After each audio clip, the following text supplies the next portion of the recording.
This man's hands were not like those of humans. From birth, they were like scissors. Because of that, even eating food was difficult for him. Many times he would end up hurting his own face. His father wanted to give him a normal life, so he made artificial hands for him. But from overworking, his father suddenly passed away, and the artificial hand were left unfinished.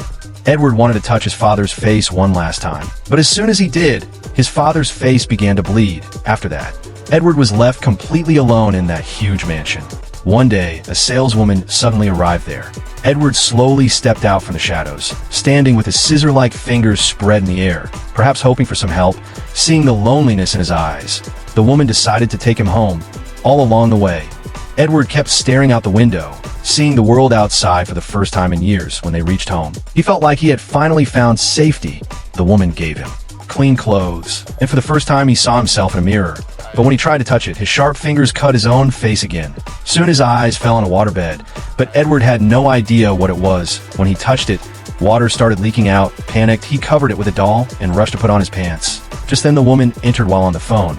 She helped Edward, applied ointment to his wounds, and helped him get ready for dinner. At dinner, Edward realized he couldn't even hold a fork properly. Every time he tried to eat, the food slipped from his hands. The woman comforted him and gave him butter to spread on bread. Edward took small, careful bites. Later, when he went outside, he saw the woman's husband trimming a tree.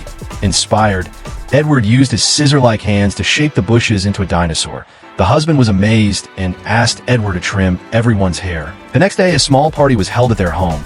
Guests arrived one by one and greeted each other, but when it was Edward's turn, everyone went silent. Then, using his sharp fingers, Edward roasted meat for everyone. Seeing this, the crowd was amazed. The woman handed him ice cream, and another woman nearby gently fed him by hand. And in that moment, Edward felt what love truly meant.